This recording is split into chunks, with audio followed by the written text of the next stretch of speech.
Hi there, welcome back to the channel and thank you for joining me. Well, today we're going to take another stroll down memory lane and look at the vintage Matchbox classics in the shape of the Focke-Wulf 190 from the purple range, pocket money kit.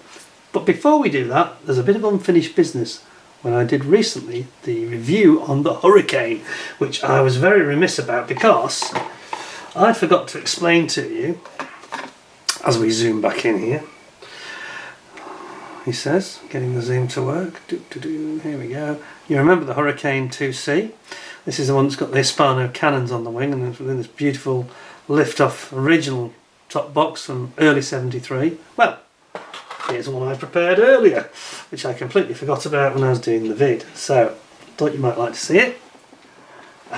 Now you can see what I was talking about in that review. Just quickly to refresh our memory, I mentioned that it had dihedral, looked a bit like a Spitfire. Can you see what I mean? If you look at the wings, that's not really right, is it? That does look like a spit from the front. Alright, ignoring the undercarriage, but the wings do. No, those should be pretty straight. The Hurricane does not have that sort of dihedral on it at all. So that's a bit weird. They got that wrong. And I said at the time I thought they got the nose a bit wrong as well. But I didn't want to be too critical about it because it is a nice kit, to be fair. Goes together beautifully, no gaps. No filler in this model at all, so that's the way it comes. Thought you might like to see that anyway. But we will move on. It's a night fighter, so it's all black underneath, nothing to see here. Just a very black aeroplane. Okay. Anyway, moving on. So the Focke-Wulf 190, which is what you're here for. As I digressed there a little bit. So we have got the wonderful. This is PK6. It's one of the very early ones. In this case, it's a lift-off top box, so it's one of the very first generation. I'm just checking on the back what it says, and interestingly, here we go. It's one of the very, very early ones. So along with the Spitfire and the Zero, it's 1972. So this is the very genesis of the Airfix manufacturing. They printed these. I think the boxes are printed in 72. We'll see what it says on the actual mould inside, because I think it'll probably say 73 on it, because I think they started printing this in sort of November, December 72, and then we've got them out on the market when they actually ran the production of the moulding for the first time just after Christmas in 73. So let us see what we have here. We've got the side art showing you what it looks like if you don't put any painting on there and you just put the decals on alone, and it says that no paint is necessary for younger modellers. Well, it doesn't actually say younger models, but it does on the later one. They changed the wording. Later it says finished model with with parts and decals are supplied, no painting necessary. Later it says no painting necessary for younger modellers. Now on the side we've got the Hawker Fury, the Spitfire that we've already seen, the Boeing and the Zero that we've already seen as well. And you can see that it is this super early generation of lift-off box. As so, voila, and when you take the top away you then have this rather nice interior box onto which they've printed a guide for the painting, so you get your instructions about how to do your decals, about how to do your painting these small parts like your bomb, undercarriage, pilot and the spinner and the prop, and then on the other end for the other variant different colours, slightly different approach, a little bit more detail, undercarriage legs and the engine, etc. Okay, so let's have a look what we got in the box. We've got some beautiful blue plastic there, see that? Got a nice stand. It's a lovely, lovely Mark 1 original generation purple instruction guide, and then we also have, still on the sprue, which is always nice to see. We'll start with that, the canopy. So let's have a look at this. Looks nice, doesn't it? Nothing much wrong with that. It looks really quite fine. And so that's very nice. Then we've got the standard issue. Don't need to say much about this because we've seen it so many times. But they're very nice, these stands. I think that was a great concept. I like the end for Matchbox. I thought this was very clever. I guess they thought that air fixers looked like an A, so they went for an M to show their own brand name, you know. But it was actually made it quite sturdy as well, so a good design. Then we've got some decals, including swastikas. They weren't too shy about that. And these are, oh, they're coming off, in fact. Okay, if they're off, they're off. As you can see, they look absolutely perfect. Nothing wrong with them at all, just a bit of yellowing on the paper. Pop that in there. Let's dive right in then and have a look at the instructions. So, Focke-Wulf 190 says one of the greatest fighters of World War II. On entering its service, its brilliant design ensured its superiority to over similar planes. It first flew on the 1st of June 1939, powered by a BMW 139 radial engine of 1550 horsepower. Production started of a batch of 100 of FW.190 A1 machines, which were completed in the late spring of 1941 and entered service in July and August of that year. The version depicted here is the 109A3, which had increased armament and a more powerful engine. Later models had the UMO inline engine. Total of some 20,000 of these planes were built. It's a lot. It's a lot. And of course, because of this, the RAF had to upgrade the Spitfire because the Mark V wasn't powerful enough. Nor was it fast enough, and nor did it have a powerful enough cannon. So everything got upgraded. On the back of there's just a lot of blurb. On the inside, there's just the hot hints, which is the same in every edition, really aimed at junior models. So let's have a look at what we've got here. Zoom in a little bit. So we've got the pilot and his seat going in, then predictably being popped between the two fuselage halves. Then you're building up the front of your engine, cowl, intake, and your spinner and prop.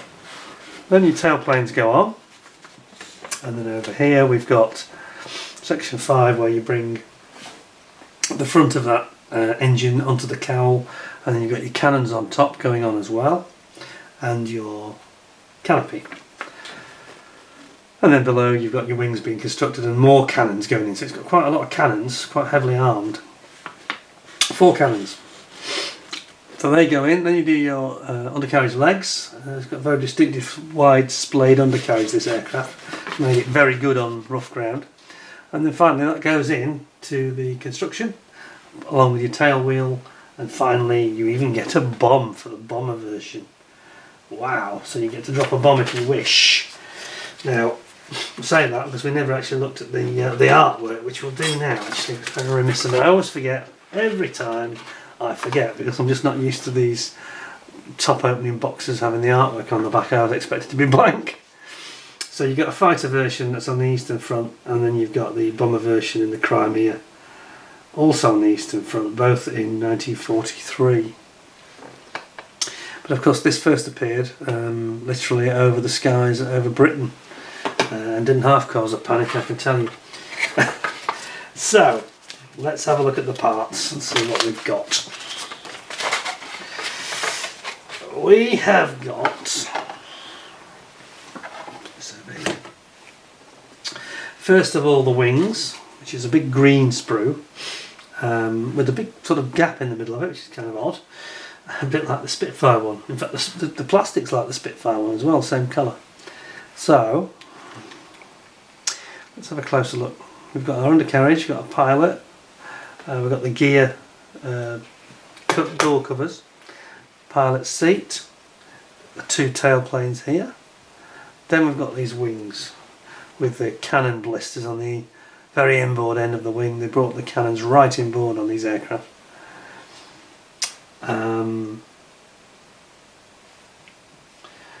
Yeah, it's very tightly packaged, was the Focke-Wulf 190, and you can see that we've actually got some raised panel lines, which is not very nice. So this is raised, this is depressed, engraved, but these are raised, and I hate it when we get that. It's annoying. So that's a little bit irritating actually, bit of a shame. Then on the other sprue, which is going to be the fuselage, and it's a lovely blue, like a French blue, this colour. Got a nice big bomb here. That's a meaty looking bomb, isn't it? Wow. Yes, that's quite a hefty bomb for it to carry, I'd say. That's the sort of thing that they'd be dropping out of a Heinkel 111, several of. And then you've got your very nicely figured cannons on top there that goes ahead of the cockpit. You've got your, just checking for raised panel lines again. We have got one there that's raised, but then they are raised, some of them, but they're very faintly done. Don't think it's correct. That's a little bit disappointing. It's engraved panel lines at the back. It's just some on the side that they've chose to raise them for some reason. Probably for cheapness. Back in '72, they didn't do it later at all. Anyway, there's your engine and your engine cowl, and of course your very familiar, quite attractive looking propeller shape on the FW.190. Nice spinner, wheels, tail wheel, and then you've got your cannons over here. Cannon, and then there's the other side of the fuselage again with some raised panel lines, just slightly raised. But the actual look of it and the panels are very well done. Why they chose to raise those panel lines I'm not too sure, so that's a little bit disappointing, but overall it's actually quite nice. I'm trying to remember back in the day when I first got this. I wasn't a big fan of the Russian front when I was a youngster. I was very, very interested in the Battle of Britain, and I think that put me off buying this. I didn't have it straight away. I certainly didn't have it in '72, '73, no way. I think I first got one about '78. It's 5-6 years later. But I seem to remember it went together very well, and it's a nice little kit actually. Yeah, apart from the raised panel lines, it's lovely to be honest. So there we are. There we have it. It's got quite nice artwork. Is it Roy Oxley? It doesn't actually say. I don't think he did the very first sort of half a dozen models, and that's one of them. But it's a very attractive package, and this particular one is quite rare because it's total Mark 1 original. Anyway, hope you enjoyed the video and found it interesting. If you did, please give us a like. I'd give this a maybe 7.5 out of 10, I think. Nice kit. I'm sure you won't have any problems with it. And of course, you can still get it under the Revel production run. They bought all the moulds at the end, so you'll still be able to get this for about £6 or thereabouts. Don't be put off by the raised panel lines. They're very, very faint actually. You could just ignore them or you could just scrape them off. Not too much work involved in fairness. Please, if you enjoyed the video, say give us a like, give us a share if other people you think might enjoy it. Please subscribe if you haven't already and click the notification bell because then you'll get alerted about the next video when it comes up. And until that day, thanks a lot for joining me, really appreciate it. Take care of yourselves. Bye for now.